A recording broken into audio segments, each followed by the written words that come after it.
베트남에서 호치민 초대 국가주석은 국부라는 말을 듣는 국가적 영웅이다. 베트남 곳곳에는 호치민의 발자취를 기리는 기념물이 세워져 있다.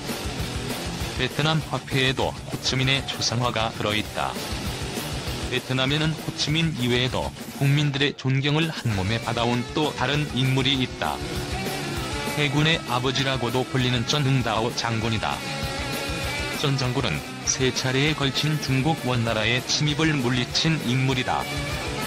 특히 전 장군은 1287년 원나라의 3차 공격 때 현재의 하롱베이 부근 바익당 강전투에서 원나라 군대를 전멸시켰다. 하롱베이는 베트남 북부와 중국과의 국경 근처에 있는 만이다. 하롱베이는 천년 수도 하노이에서 남동쪽으로 180km 떨어져 있다. 원나라 군대가 베트남을 침략했을 때 베트남 수군은 하롱베이 섬 사이 좁고 얕은 물길 밑에 말뚝을 박아 놓았다. 원나라 수군의 대가 말뚝에 걸려 오도 가도 못하게 되자 섬에 매복한 베트남 군사들이 원나라 수군을 섬멸했다. 하롱베이와 면에 있는 바다가 바로 남중국 해이다. 베트남은 남중국 해를 비엔동이라고 부른다. 베트남은 과거부터 중국과는 앙숙이었다. 베트남은 지난 천여 년간 중국 역대 왕조와의 전쟁에서 번번이 패배, 조공을 바치는 관계를 맺기는 했지만 복종하지 않고 정체성을 지켜왔다. 베트남 국민들이 전 장군을 존경하는 이유도 이 때문이다. 베트남 국민들은 비엔동을 볼 때마다 전 장군을 떠올리며 중국과의 해전에서 통쾌하게 승리했던 역사를 자랑해왔다. 최근 들어 중국과 베트남이 남중국해 영유권 문제로 날카롭게 대립하고 있다. 면적 350만 킬로미터인 남중국해에는 모두 750여 개의 작은 섬과 산호초, 암초, 모래톱이 있다. 이를 크게 구분하면 시사, 난사, 둥사, 중사 등 4개의 군도로 나눌 수 있다. 이들 4개의 군도를 놓고 영유권 분쟁을 벌이는 국가들은 중국, 베트남, 필리핀, 말레이시아, 브루나이, 대만 등 6개국이다. 특히 중국과 베트남, 중국과 필리핀 간의 영유권 다툼이 치열하게 벌어지고 있다. 중국과 베트남 간의 영유권 분쟁이 벌어지고 있는 곳은 시사군도와 난사군도이다. 시사군도는 39개의 섬과 암초, 산호초, 모래톱으로 구성돼 있고 난사군도에도 175개 섬과 암초, 산호초, 모래톱이 있다. 중국은 남중국해에 있는 모든 섬을 자국 영토라고 주장하고 있다. 중국은 현재 시사군도의 모든 섬을, 난사군도에선 10개 섬을 각각 시류지배하고 있다. 반면 베트남도 시사군도와 난사군도를 자국 영토라고 주장하고 있다. 베트남은 난사군도에 있는 24개 섬을 시류지배하고 있지만 시사군도에는 시류지배하고 있는 섬이 없다. 베트남은 과거 시사군도의 3개 섬을 차지하고 있었지만 1974년 1월 19일과 20일 중국과 벌였던 해전에서 패배하는 바람에 이 섬들을 빼앗겼다. 당시 시사해전에선 중국 인민해방군 해군의 코르벳함 4척과 소해정 2척이, 베트남 해군의 프리기탐 3척과 코르벳함 1척이 각각 전투에 참가했었다. 전투기 지원까지 받은 중국이 승리했다. 베트남은 프리기탐 1척이 침몰했고 나머지 함정 3척이 대파됐지만 중국은 소해정 1척만이 대파됐다. 베트남 장병 53명과 중국 장병 18명이 전사했다. 시사해전 이전에는 중국이 시사군도의 동쪽을, 베트남이 서쪽을 각각 관할해왔지만 이후에는 중국이 시사군도를 모두 차지하게 됐다. 양국은 1988년 3월 14일 난사해전을 벌였다.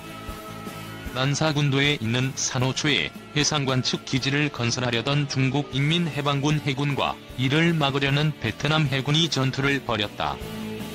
베트남은 함정 2척이 침몰하고 장병 72명이 전사하는 등 상당한 피해를 입었지만 중국은 사상자가 거의 없었다. 양국이 남중국해 영유권을 놓고 다시 격렬하게 분쟁을 벌이고 있는 이유는 무엇보다도 해저에 매장돼 있는 석유와 천연가스 때문이다. 남중국해에는 석유 2130억 배럴, 천연가스 3조 8천억 미터 3가 매장돼 있는 것으로 추정된다. 중국이 60년간 쓸 수 있는 석유와 146년간 사용할 수 있는 천연가스가 묻혀 있다. 중국 해양석유총공사의 리시시안 연구원은 남중국해는 제2의 페르시아만이라면서 앞으로 석유와 천연가스의 주요 생산지역이 될 것이라고 밝혔다. 게다가 불타는 얼음이라 불리는 가스하이드레이트가 대량 매장돼 있다. 가스하이드레이트는 물과 가스가 높은 압력과 낮은 온도 상태에서 만나 이룬 얼음 형태의 고체 결정이다. 가스하이드레이트는 부피보다 약 160에서 170배 많은 가스를 함유해 화석연료를 대체할 미래 에너지원으로 각광받고 있다. 가스하이드레이트는 영구동토층과 심해저 지층에 주로 분포하고 있다. 남중국해에는 중국이 130년간 소비할 수 있는 가스하이드레이트가 매장된 것으로 추정된다. 중국 국가해양국과 지질조사국은 지난 4월부터 남중국해에서 가스하이드레이트를 본격적으로 탐사하기 시작했다. 중국 정부는 오는 2030년까지 가스하이드레이트를 상용화할 계획이다. 남중국해는 태평양과 인도양을 잇는 중요한 해상 루트로서 매년 4만여 척의 선박이 통과한다. 중국은 물론 한국, 일본, 대만이 수입하는 석유의 90%가 이곳을 통해 운송된다. 또 중요한 교역 항로이기도 하다. 영국 해운 분석기관인 드류어리에 따르면 인도양과 태평양 사이를 잇는 남중국해 해상을 통해 글로벌 해상 무역 물량의 25%가 지나간다. 남중국해의 지해권을 장악하면 태평양과 인도양에 진출하거나 이를 저지할 수 있다. 군사적으로도 남중국해가 갖는 의미는 크다. 남중국해는 세계에서 가장 중요한 전략 요충지라고 볼 수 있다. 때문에 중국은 남중국해의 자원을 다른 국가들에 빼앗기는 것을 막고 전략 요충지도 장악하기 위해 2010년부터 남중국해를 핵심 이익으로 규정하고 자국의 내로 만들려는 전략을 추진해왔다. 중국 정부는 남중국해의 자국 영토라고 주장해온 남해구단선을 설정해 놓았다. 남해구단선은 남중국해 주변을 따라 99개의 직선을 말한다. 이 직선들을 이어놓으면 알파벳 U자 모양이 되는데 중국이 주장하는 영해는 남중국해 전체 면적의 80%나 된다. 중국의 전략을 가장 강력하게 비판하면서 실질적으로 맞서고 있는 국가가 베트남이다. 실제로 베트남 의회는 남중국해의 시사군도와 난사군도를 포함한 해역을 자국의 주권 관할 범위라고 규정하는 해양법을 통과시켰다.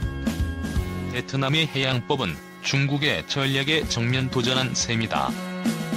당연히 중국은 베트남의 전방위적인 대응 조치에 들어갔다.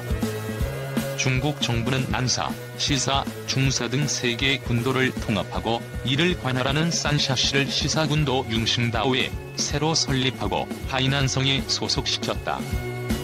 특히 주목할 점은 중국 정부가 밝힌 산샤시의 면적이 260만 킬로미터에 달한다는 것이다. 남중국해의 전체 면적이나 마찬가지라고 해도 과언은 아니다. 그런데 3개의 군도의 육지 면적을 모두 합해도 13km에 불과하다. 융싱다오의 면적도 2.1km 밖에 되지 않는다. 3개의 군도의 전체 인구는 3,500명이고 유동인구가 2만 5천 명 정도이다. 산샤시의 면적이 이처럼 넓은 것은 남중국해의 주권은 중국에 있다는 점을 분명히 하기 위한 것이다. 무력 충돌이 벌어지면 중국에 비해 군사력이 열세인 베트남이 패배할 것이 분명하다. 베트남 군비중강 박차. 그럼에도 불구하고 베트남이 절대 굴복하지 않을 것이란 점도 분명한 사실이다. 베트남은 중국과의 남중국해 영유권 분쟁에 대비해 러시아 등으로부터 무기를 구입하는가 하면 자체적으로 함정을 건조하는 등 해군력을 강화해왔다. 러시아로부터의 무기 구입 내역을 보면 지난해 말 사거리 130km의 대잠 미사일을 탑재한 게파트급 미사일 탑재 프리깃 2척과 스베틀야크급 미사일 초계정 2척을 각각 도입했다. 베트남 정부는 러시아로부터 하노이 킬로-636이라는 잠수함 한 척을 인수했다. 이 잠수함은 2009년 러시아와 체결한 21억 달러 규모의 구매 계약에 따라 도입하는 디젤 잠수함 6척 가운데 하나이다. 이 잠수함은 배수량 3,000톤급으로 최대 작전 수심은 350m, 작전 반경은 7,500km이며 고속 기동이 가능해 초계 작전에 상당한 효과를 올릴 수 있다. 이 잠수함은 구경 533mm 어뢰발 사관을 갖추고 있으며 어뢰와 기뢰, 칼리브르 SM-54 순항 미사일을 탑재한다.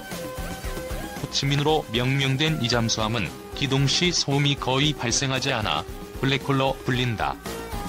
베트남은 올해 추가로 같은 기종의 잠수함 2척을 들여오고 나머지 3척은 오는 2016년에 인수할 예정이다. 베트남은 러시아제 Su-30MK2 전투기 12대를 구매하는 데 10억 달러를 지출했다. 베트남은 이미 Su-30MK2 전투기 12대를 보유하고 있다. 또 베트남은 인도와는 초음속 순항 미사일인 브라모스 구입, 잠수함 승무원과 조종사 훈련, 중남부 넷장항의 항만 시설 개선 등을 놓고 협력 방안을 논의하고 있다. 베트남은 이와 함께 네덜란드와는 시그마급 코르벳함 4척을 도입하는 방안을 협의하고 있다. 베트남은 자체적으로 길이 90m, 폭 14m의 크기의 헬기 탑재가 가능하고 급유 없이 40일간 단독 작전이 가능한 다목적 대형 함정을 건조하고 있다. 정서라고 명명된 잠수정도 제작해 시험 운항을 실시하고 있다. 이 잠수정은 길이 8.8m, 폭 3m, 배수량 12톤인 소형이지만 최대 작전 반경 800km, 작전 수심은 50m이며 기습 공격을 하는 데 적합하다. 베트남에 돌아온 미국. 특히 주목할 점은 베트남이 과거 미국 공군과 해군 기지가 있던 깜라인만항을 미국과 러시아 등에 개방하고 있다는 것이다. 깜라인만항은 베트남 전쟁 당시 미군의 3대 핵심 전략기지 중 하나였다. 깜라인만은 수심이 깊은 데다 남중국 해의 왼쪽에 위치해 있어 중국과의 분쟁이 발생할 경우 병참, 발진 기지로 사용할 수 있는 전략적 요충지다. 베트남은 1979년 소련의 깜라인만항을 해군기지로 빌려주었는데 소련을 승계한 러시아는 2002년 이곳에서 병력을 완전히 철수시켰다. 러시아는 지난 1월 깜라인만 지역에 대규모 조선소를 건설하기로 결정했다. 러시아 국영업체와 베트남 해군이 공동으로 건설하는 이 조선소에서는 앞으로 선박 건조뿐만 아니라 수리 등 기술 서비스를 제공할 계획이다. 미국 해군도 베트남 정부의 허가에 따라 군함들을 정비와 수리를 위해 깜라인만항에 정박시키고 있다. 미국이 다시 깜라인만항을 사용하거나 함정의 개항지로 활용할 수 있다면 중국에는 상당한 위협이 될 수밖에 없다. 미국 해군 함정들은 이미 다낭 등 베트남의 항구들에 개항하고 있다. 리언 페네타 전 미국 국방장관은 지난 2012년 미국 국방장관으론 30여 년 만에 처음으로 깜라인만을 방문했다. 존 케리 미국 국무장관도 지난해 12월 베트남을 방문해 고속 초계정 5척과 자금 1,800만 달러 지원을 약속했다. 베트남은 아예 남중국 해에서 유전 개발 사업에 인도 기업들을 끌어들였다. 베트남은 인도와의 관계도 강화하고 있다. 인도와 베트남이 지난해 남중국 해에서 합동군사 훈련도 실시했다. 일본도 베트남을 적극 지원하고 있다. 일본은 내년 초 베트남에 해양순 시선을 제공하고 해양순찰 훈련을 지원하며 관련 정보도 공유할 계획이다. 아베 신조 일본 총리는 지난 5월 30일 아시아안보회의 기조연설에서 남중국해 영유권 분쟁과 관련해 베트남과 필리핀을 전폭적으로 지지하겠다고 밝히기도 했다. 베트남은 아세안을 비롯해 중국의 주변 국가들 가운데 가장 반중 정서가 강한 국가이다. 베트남도 중국과의 영유권 분쟁에서 물러서지는 않을 것이 분명하다. 군사적으로 볼 때 다윗인 베트남은 골리앗인 중국을 이길 수 있다는 자신감도 갖고 있다. 양국은 모두 공산당이 일당 지배하는 독재국가이다. 이념이나 통치 체제가 같아도 영토 문제에선 한치도 양보할 수 없다는 것이 국제사회의 냉엄한 현실이기 때문이다.